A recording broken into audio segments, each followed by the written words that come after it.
Before I begin this video, let me go ahead and say that everything in this video will be completely spoiler free. We're about to break down literally everything you need to know before you dive into Elden Ring, whether you're a longtime Souls fan or just getting into the series. And I will have chapters timestamped below to show you exactly where each segment of the video begins, so that if you have played these games before, you might want to skip ahead just a bit. But this is going to be a long video, so let me just say that if you want to keep up to date on Elden Ring, this channel is going to be your one-stop shop for everything related to the game. So if you are new around here, consider subscribing and let's get into it.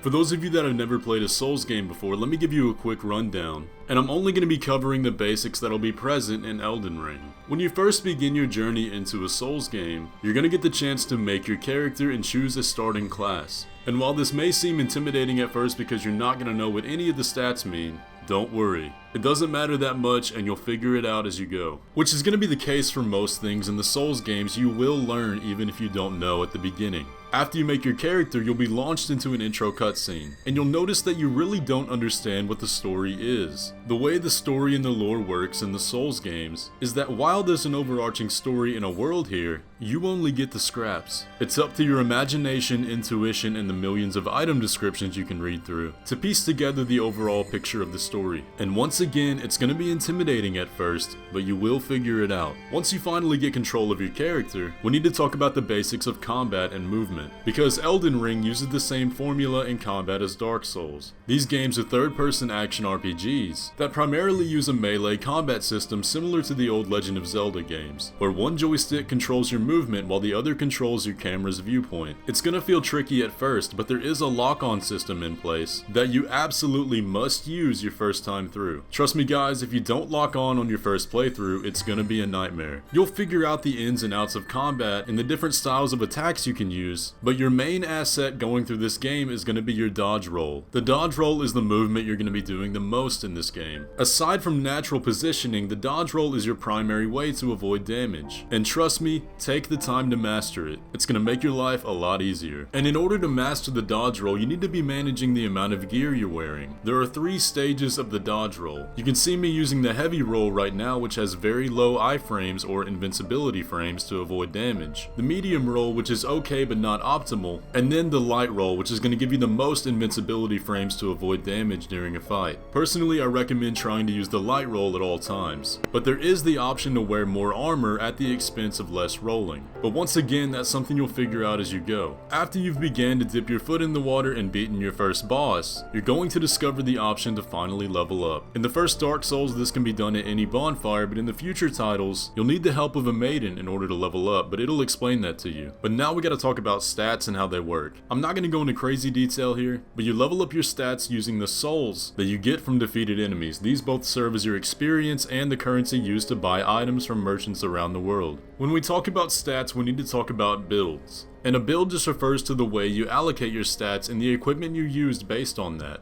And here's just a few common builds that you might see. A strength build would be a character that primarily levels up strength and endurance, which allows them to use really heavy weapons and heavy armor. A sorcerer build would level up intelligence and attunement, which would allow them to use many of the spells found throughout the game. And a dex build would level up dexterity to gain more damage from lighter and quicker weapons. Aside from your health and stamina, I would not advise leveling up more than 2 stats primarily, just so that you can get the most out of what you want. By the time you kill your second or third boss, you're going to need to have a picture of what you want your end character to be like, so that you can allocate your stats accordingly. One thing that you'll notice that is really important to keep in mind when leveling up your stats is that your weapons will perform differently based on the stats that you have. This is known as scaling, and I'll have a diagram on screen. It's not as complicated as it looks, but in the most basic description, a weapon's damage will either go up or down depending on the stats of the wielder. As you journey throughout the Souls games, you might run into some of the many NPCs scattered throughout the worlds, and I say might because they're usually hidden. The Souls games are games where you want to explore every single corner you come across, and NPC quests are one of the reasons you want to do that. The characters in these games are very deep, and it's very important that you listen to what they say, because their quests can do many things to your game, including change the ending. So you'll definitely want to keep an eye out for the characters throughout the world. Now that you're basically caught up on how the game plays, we need to talk about the most defining aspect: bosses and death. Because the thing that is going to separate people from beating this game and not beating it is the tolerance to keep moving forward.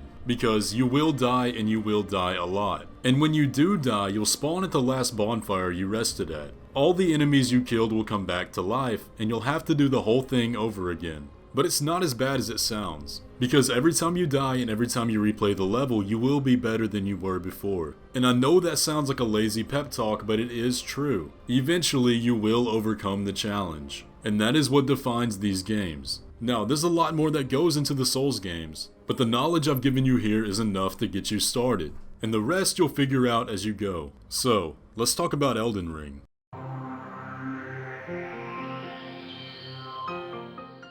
By understanding the foundations of the Souls games, you now also understand the foundations of Elden Ring. But Elden Ring does a lot of things new that the Souls games never did. So let's start with the most obvious, the open world. I'm sure everybody here has at least played one open world game in your time. So I'll give you the quick version. Elden Ring throws you into a massive open world where you have the choice to go in any direction you want right from the beginning. There is no set linear path, although you will be naturally corralled in certain directions just based on what the game needs you to do. But whatever bosses you want to face in whatever order is up to you. If you get stuck at a really hard boss, you don't have to stay there. If it's taken you over 10 tries and you feel like you're never going to beat it, go somewhere else. There's going to be another boss that's easier and that you can handle that will give you the experience needed to level up and make the one you're stuck on more manageable. Unlike the Souls games where if you couldn't progress past a boss you couldn't play the game, Elden Ring is much more forgiving. In Dark Souls when you die you have to replay the whole level to get back to the boss. Elden Ring is not like that. In Elden Ring when you die to a boss you spawn relatively close to the boss at a thing known as a Stake of Marika. No matter how frustrated you get, there's not really a reason to rage quit this game.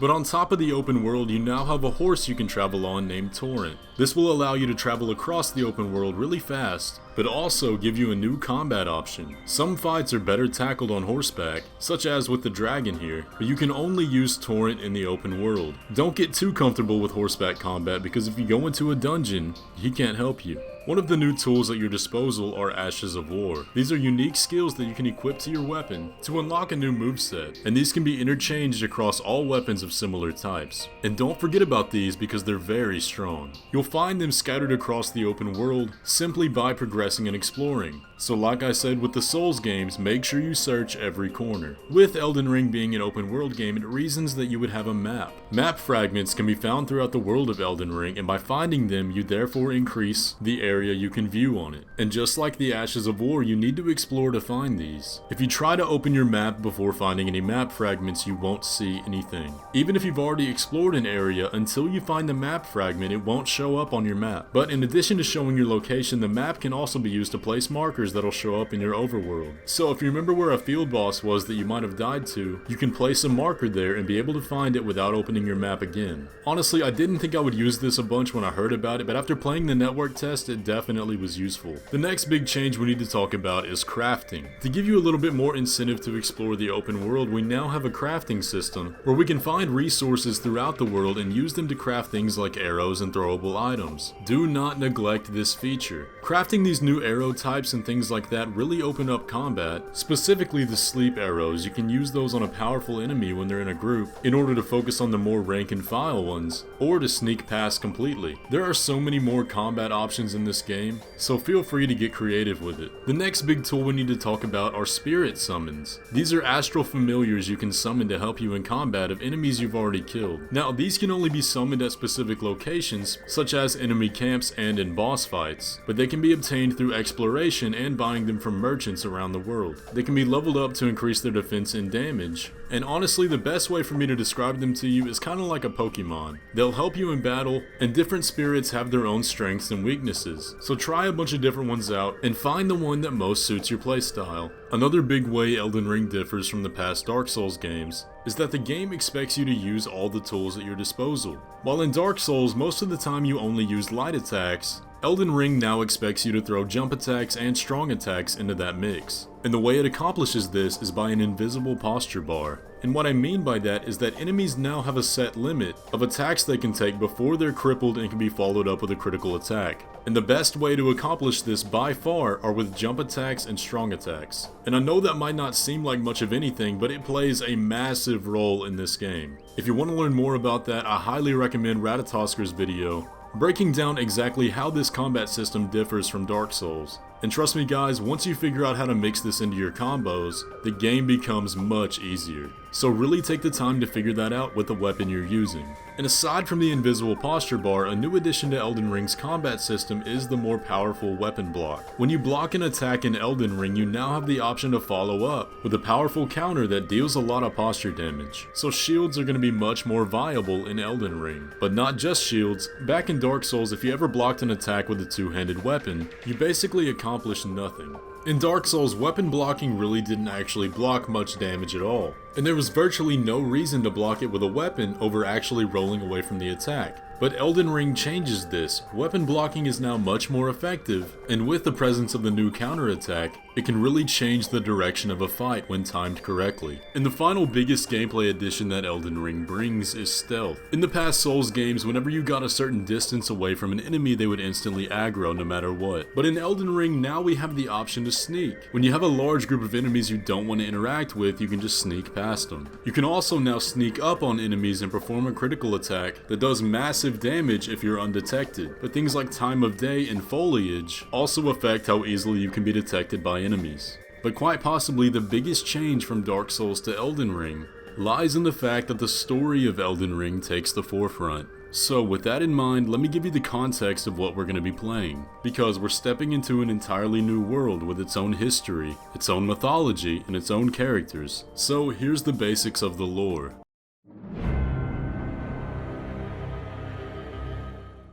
To begin our discussion on the story and lore of Elden Ring, we need to first go back to the first event in the timeline that we know of so far, the Age of the Cosmos. The story of Elden Ring is told through the use of ages and time periods. And while we don't have a formal name for this age just yet, we do know that the typical practices of the time relied around a communion with the cosmos. During this age, the order of the world, the makings of its physics and nature, was written in the stars. The study of the cosmos and the order within was headed by the Carian royal family. This age came to an end with the emergence of the Erd Tree and the rise of Godfrey, the first Elden Lord. With the rise of the Erd Tree, communion with the cosmos was fettered and the Golden Order took its place. Thus began the Age of the Erd Tree. With the rise of the Golden Order, the physics and nature of the world became dictated by the great runes, the fragmented shards of the Elden Ring, and the demigod children of Queen Marika the Eternal carried those runes. During this time, the lands between were gifted by the guidance of grace and the greater will of the Erd Tree's blessings, and during that time, the world was said to be perfect. However, the period of prosperity was far from perfect, as a race of inhabitants known as the Tarnished became exiled and the blessing of grace was lost to their kind. King Godfrey was one such Tarnished, and after Godfrey's exile, a new Elden Lord assumed the throne. We currently know very little about this Elden Lord in the period of his reign, but the following events dictate the state of the world as we will experience it. The Age of Gods, the period we find ourselves in, is identified by a cataclysmic event, the Shattering War. One grim night in the depths of winter, a flock of unknown assassins stole across the lands between. In a coetaneous attack, this foul covenant snuffed out the lives of many of the God Queen's kin throughout the Empire. They were far too numerous and too scattered for her godly protection to save. The assassins' targets were multifold,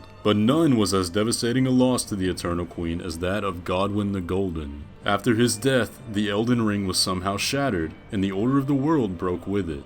Out of this chaos came a war, an open, bitter war pitting blood against blood and kin against kin. The conflict broke a vast and prosperous empire into brittle fragments. No single side could find enough purchase to maintain a decisive victory, even when fueled by the power of a great rune.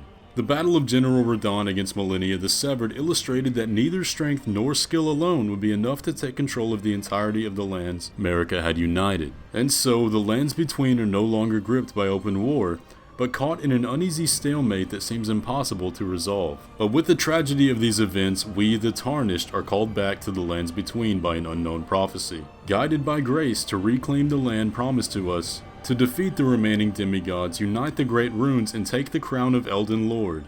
And so that is where we begin our journey in Elden Ring. And that is all of the information you're going to need to pick up this game. Obviously there's a lot more to this, but the primary charm of the Souls games is the journey into the unknown. So I hope this guide helps you be prepared for Elden Ring, and perhaps give you the nudge to finally pick up a Souls game if you're someone who's been hesitant about it. If you're someone who's been playing the Souls games and perhaps already knows a lot about Elden Ring, then I encourage you to share this video with someone who hasn't. But with that out of the way, thank you for watching, and I'll catch you in the next one.